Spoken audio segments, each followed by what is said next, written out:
Hi everybody, this is Dr. Jamie Marich, and today we're going to be working with some breath practice, specifically the very foundational breath that is used a lot in yoga, that is used a lot in relaxation, and that is diaphragmatic breathing or belly breathing. And the reason I like to call it by its nickname is I really want to think of this breath of noticing what happens in this stomach, in this belly area. Because the interesting thing about belly breathing is as babies, we're born breathing with our bellies. It's been said if you ever want to really learn diaphragmatic breathing, watch a baby breathe. I know, for instance, when my daughter Annabelle was born, watching her little belly just go out and out and out was the way that I really made this connection. We're naturally born breathing fully from this core, from this gut.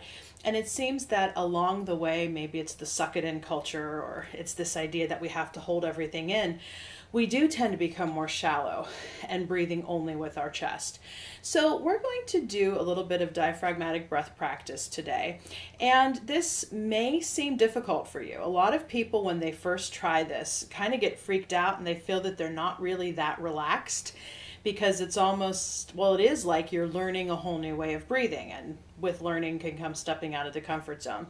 So I do invite you to just try this with the spirit of curiosity, with the spirit of beginner's mind, whether you've done this many, many times or whether this is the first time you're trying it. So what I like to do is actually bring one or both hands to the stomach, even if this is a breath you've done before, because I do think it helps us to become more mindful of where this motion is coming from. And like with any breath practice I lead, eyes closed or open, whatever is more comfortable for you. So I will talk you through the first couple and then I'll leave you to try a little bit of this on your own. So as you inhale, just allow that belly to expand.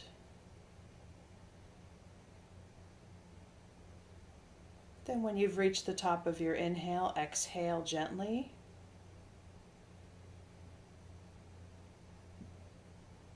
Notice the belly pull back in. I generally advise exhaling with the mouth, but if exhaling with the nose feels more natural, you can certainly do that. So inhale with your nose, let the belly expand.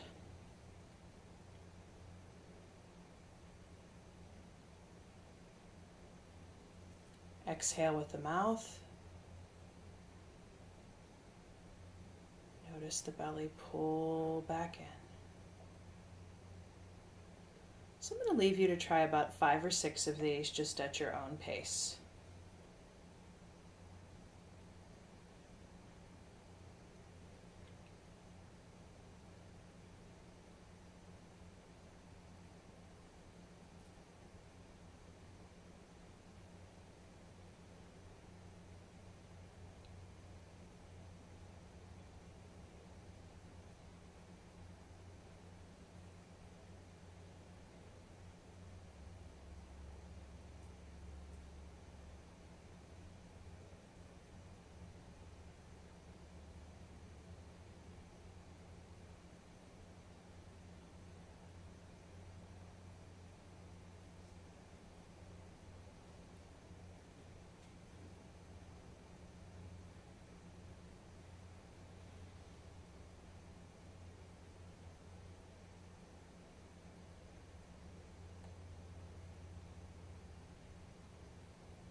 And then go ahead, release your hands to your lap or to your side.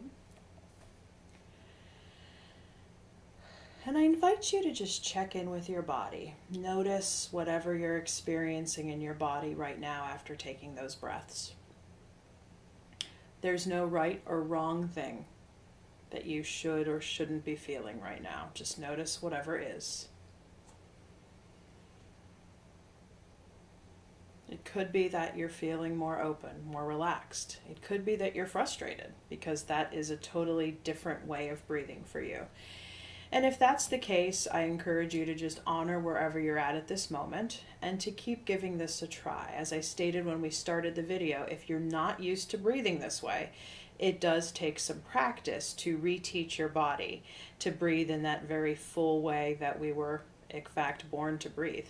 So keep giving this some practice, and I do find that having a good grasp of this basic diaphragmatic breath is pretty important as we move into some of the other breaths that we're going to be doing in this series.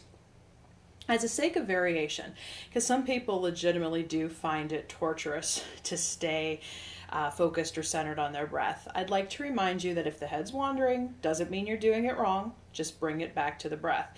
Some people also like to find that maybe rubbing a lotion or an essential oil in their hands, something that really is pleasant for you to smell, and really think of breathing that in, can give you that grounding element that maybe just breathing by itself doesn't, at least while you're first learning the breath. Also, holding on to a rock or a stone or something hard as you breathe can also really invite that grounding element, especially while you're first learning the breath. Reminding you, as always, the option is yours to keep the eyes closed or open. In another video in this series, I'm going to be going through some variations on how you can add counts to breath. So if you feel that adding the count would in fact help you focus more fully or practice this breath the way you want to, I advise you to go ahead and check out that video in this series. For today, this is Dr. Jamie Marich inviting you to be well.